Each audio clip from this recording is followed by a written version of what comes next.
Welcome on in, guys. Tobin here with you. Thanks for checking out the channel. If you guys could, subscribe here. And if you guys also wouldn't mind subscribing to the Tobin and Leroy Show, which you can listen to on every podcast platform. And if you guys like watching it like you do this channel, you can watch it on YouTube every single weekday, 10 a.m. to 2 p.m. Super Bowl Sunday, about to be in the books, recording this just before midnight. Now, I did my game recap for the Miami Heat right before heading to my boy Leroy's house for his Super Bowl party, which, by the way, was delicious. Ate like a walrus, rolled out of there like a walrus, and good game. It was really, really a boring game. It was a rough watch, but it was fun with friends. And then got exciting there at the end with everything hanging in the balance. Patrick Mahomes, the champ, very annoying. It was one of these Super Bowls where I really felt like I couldn't win because I had my boy Marcos there who's got this whole hashtag Brock to the Rock campaign that he was going, and I'm just heckling Brock Purdy and him the entire time.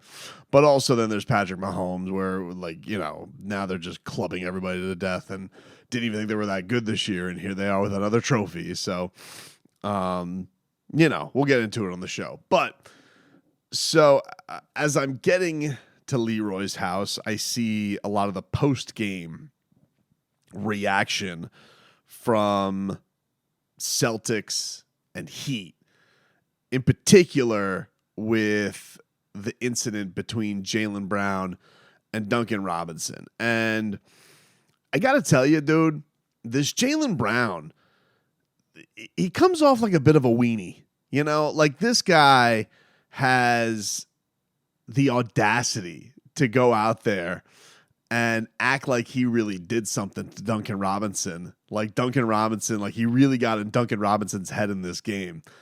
And, you know, just based on the fact that he had said things like, oh, you know, the last season, because, you know, the Miami Heat completely short-circuited this dude, broke him in the playoffs.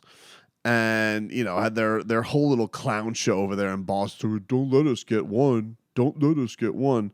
And then just, you know, when his team needed him the most because Jason Tatum's ankle didn't work in Game 7, he was a complete no-show while Duncan Robinson was going Hulk Hogan on the Celtics fans' ass right there in his building. So this guy today gets, you know, this tie-up with him and Duncan Robinson and makes it seem like Duncan Robinson won't let him go. He's like, he won't let me go. Boo! And so he's out here and he has this take after the game. I'll let you guys listen to it here because I just found it amusing from Jaylen Brown, because Duncan Robinson called the move dirty. He did. He called the move dirty in the locker room.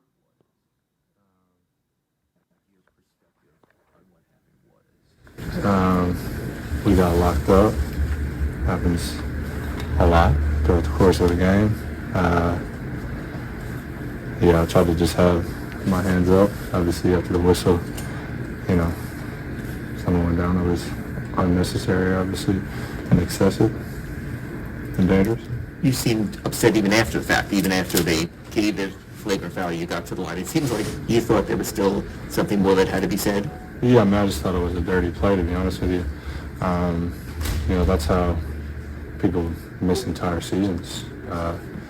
Knock on wood, obviously, but those types of plays, I mean, you've seen before and throughout the history of the NBA. Guys suffer really bad injuries from instances exactly like that. So just thought it was dangerous, unnecessary, and excessive. How did he justify it to you? I don't know how he would justify it. Nah, he said I would. I mean, I told him, like, yo, we're both locked up. Obviously, he took it to another place. He thought I was fouling him, which, you know, whatever, called a foul. So there was Duncan in the raw. I'm obviously very upset with what had happened. And, you know, they did get locked up. Duncan did get called for a foul. They initially called the tech on Jaylen Brown, who basically throws Duncan Robinson as they're tied up. And he's right. In the moment when it happens, you know, you're going to hear Jaylen Brown here in a second, and Jaylen Brown's going to act like, oh, what did I do? I didn't do anything. And he, like, Duncan Robinson wouldn't let go of him. When Duncan Robinson, you could very clearly see his hands are out like this, which is what makes it such a dirty play, which is why the refs called what they did. It's not like the referees called that initially. They went and reviewed it on film, and then decided, hey, that's pretty excessive. And this Jaylen Brown not only like takes pride in it, but then has the has the idea that he thinks he like deterred Duncan Robinson from doing. He's like, I bet he won't do it again. So here was Jaylen Brown after the game on the podium.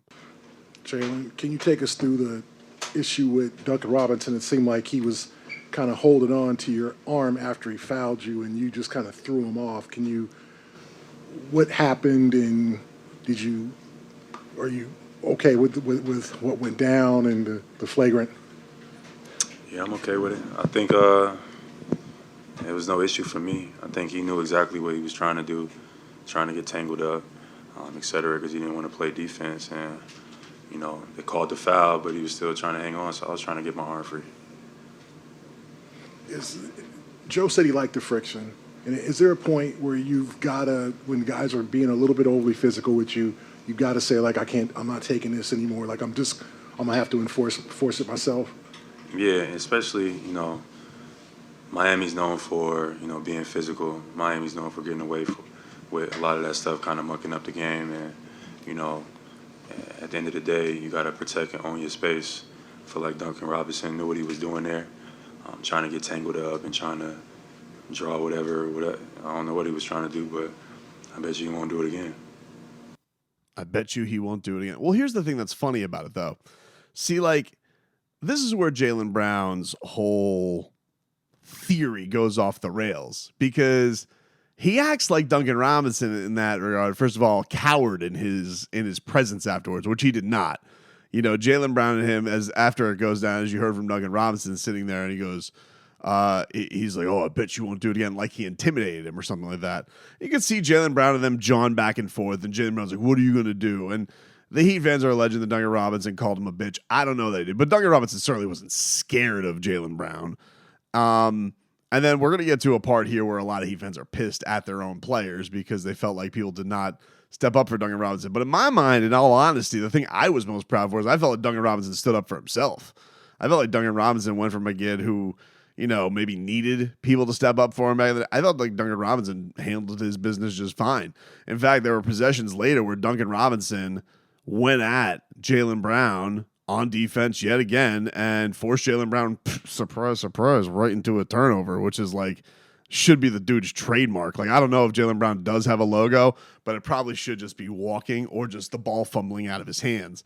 But I just found that, I found that hilarious. And then after he forces the fumble, like, he wouldn't give the ball up to Duncan Robinson because he was being such a baby about it.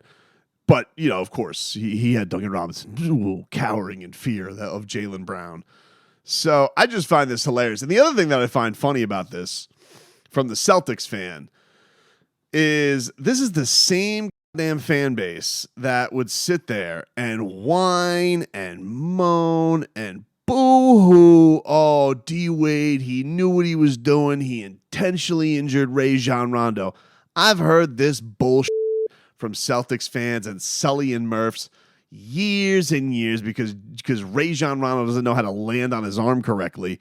Oh, D-Wade, he meant to do it. He's a dirty player. And now here you go, and you actually have you feel like you're going to hold some level of pride in Jaylen Brown trying to faceplant Duncan Robinson into the stands.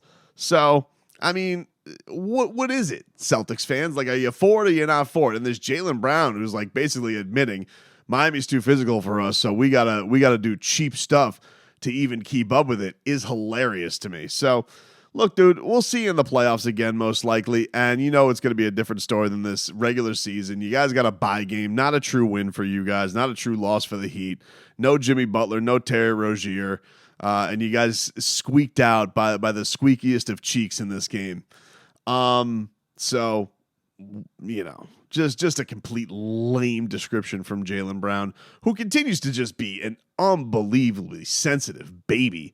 The same thing happened when he got all in his feelings about the Udonis Haslem podcast with Bam Adebayo, and he's liking tweets about it. And it's like, all right, you're a real throwback, dude.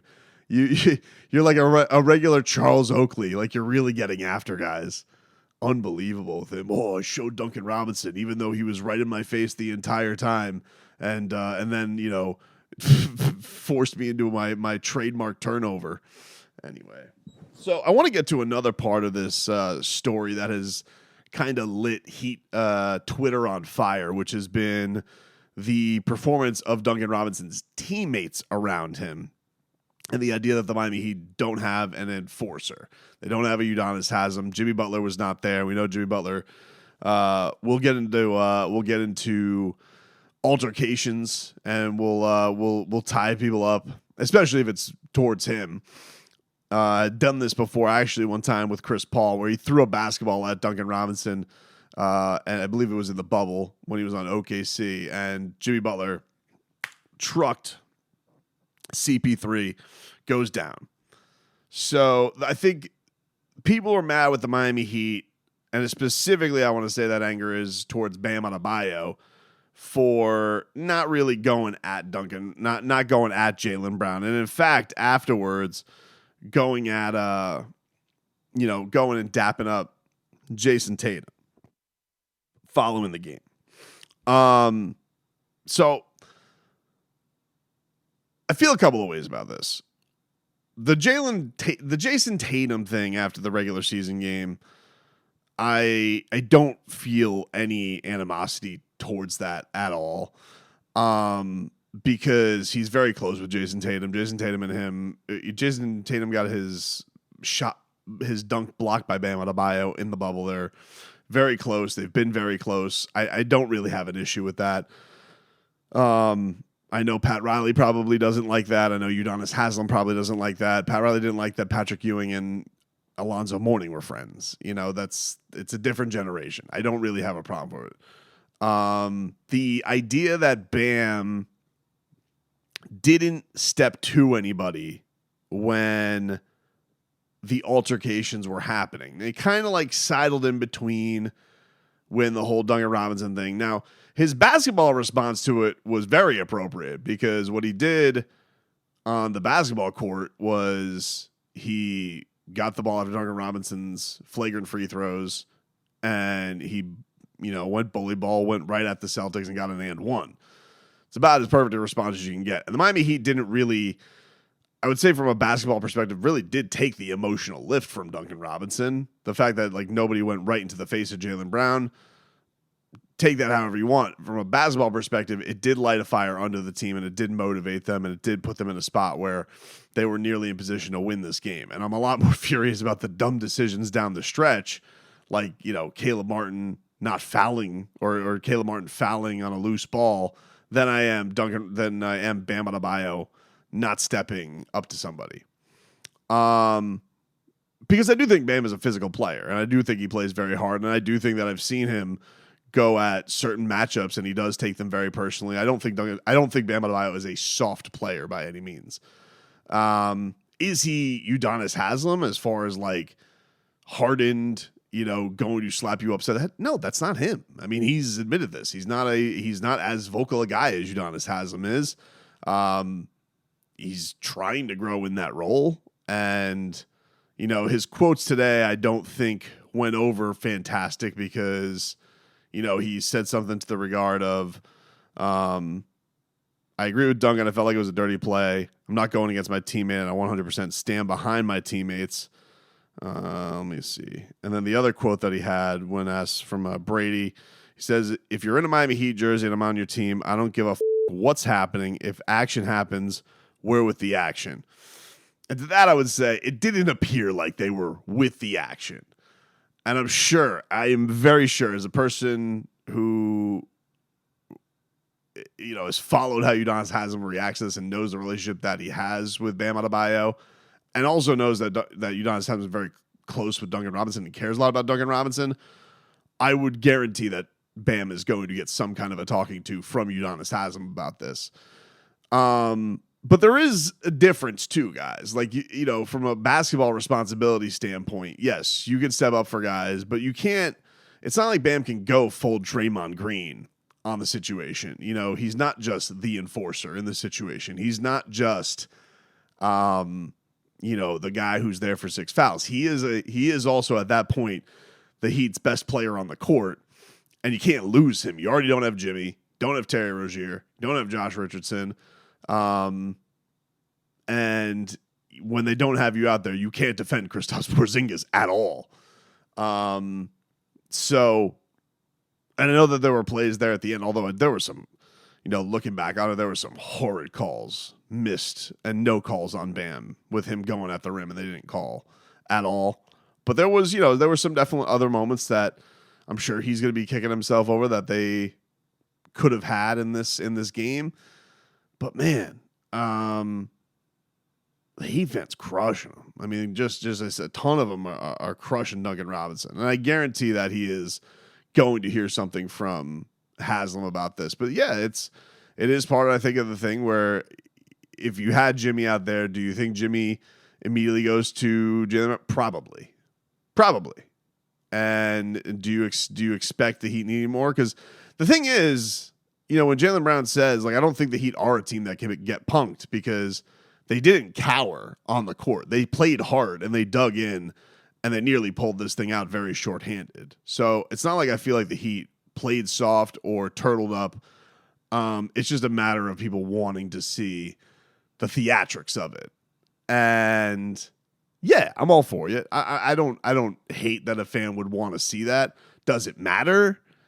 I don't know. I don't, there's for certain guys, it's going to be in their lore. For a guy like Haslam, it's part of what his identity was. But Bam's a better, more talented player than Udonis Haslam is, and has a more important production role to his team right now than Udonis Haslam did back when he was elbowing Tyler Hansborough in the face and they could win playoff games with him suspended.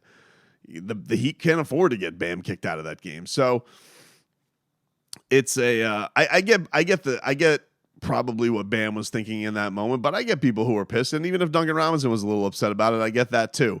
But the thing I was most proud of, to be honest with you, was seeing Duncan step right to Jaylen Brown and him kind of standing on his own business there. And I thought he did a great job. But this Jaylen Brown is, he just comes off as so whiny, so petty, so in his head with the Miami Heat. And yeah, that team, I don't care how many threes they let up in this regular season. When that playoff matchup comes around, I can't wait, because I know the Heat have no fear of that team. And I would love to see them in a series yet again.